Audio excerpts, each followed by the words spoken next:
Day 19, Acts 17. In Thessalonica, Paul and Silas traveled on through Amphipolis and Apollonia, and came to Thessalonica, where there was a synagogue. According to his usual habit, Paul went to the synagogue. There, during 3 Sabbaths, he held discussions with the people, quoting and explaining the scriptures, and proving from them that the Messiah had to suffer and rise from death. "This Jesus, whom I announced to you," Paul said, "is the Messiah." Some of them were convinced and joined Paul and Silas. So did many of the leading women and a large group of Greeks who worshipped God. But some Jews were jealous and gathered ruthless loafers from the streets and formed a mob. They set the whole city in an uproar and attacked the home of a man named Jason in an attempt to find Paul and Silas and bring them out to the people. But when they did not find them, they dragged Jason and some other believers before the city authorities and shouted, "These men have caused trouble everywhere. Now they have come to our city, and Jason has kept them in his house. They are all breaking the laws of the emperor, saying that there is another king, whose name is Jesus." With these words, they threw the crowd and the city authorities in an uproar. The authorities made Jason and the others pay the required amount of money to be released, and then let them go. In Berea, as soon as night came, the believers sent Paul and Silas to Berea. When they arrived, they went to the synagogue. The people there were more open-minded than the people in Thessalonica. They listened to the message with great eagerness, and every day they studied the scriptures to see if what Paul said was really true. Many of them believed, and many Greek women of high social standing and many Greek men also believed. But when the Jews in Thessalonica heard that Paul had preached the word of God in Berea also, they came there and started exciting and stirring up the mobs. At once, the believers sent Paul away to the coast, but both Silas and Timothy stayed in Berea. The men who were taking Paul went with him as far as Athens and then returned to Berea with instructions from Paul that Silas and Timothy should join him as soon as possible. In Athens.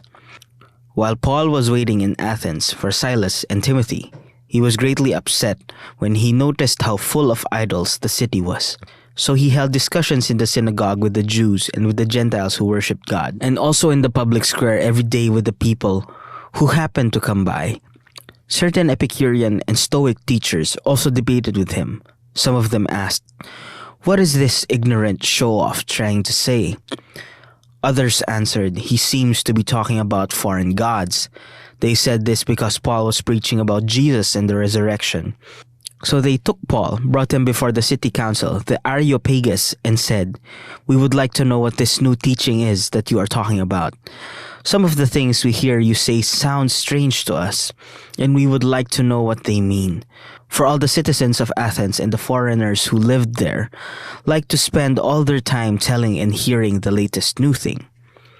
Paul stood up in front of the city council and said, "I see that in every way you Athenians are very religious.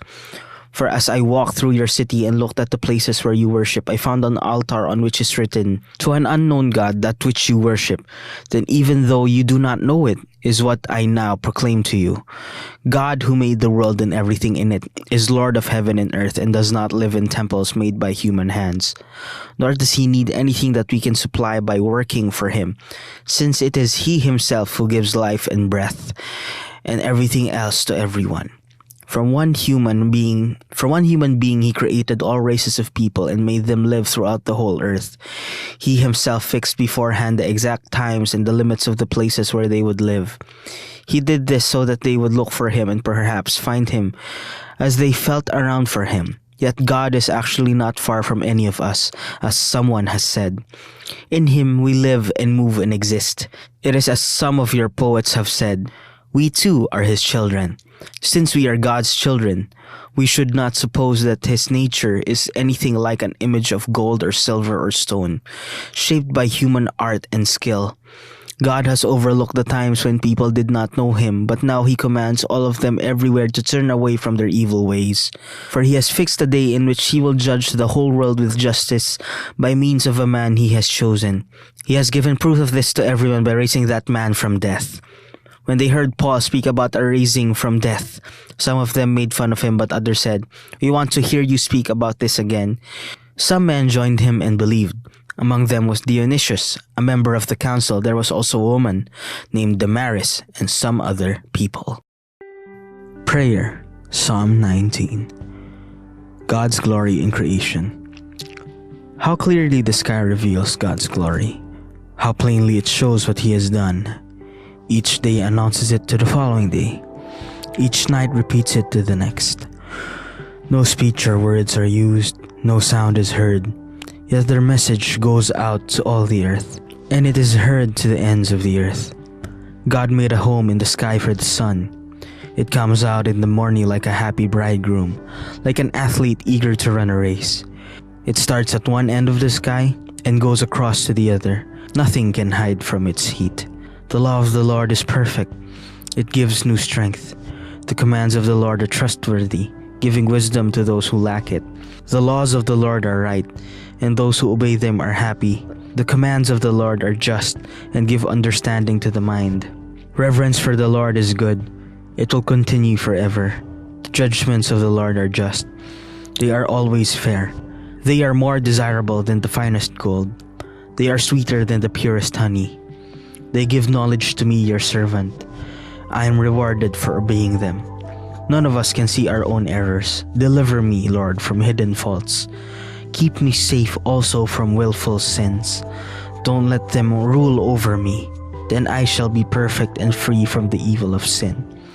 May my words and my thoughts be acceptable to you, O Lord, my refuge and my Redeemer.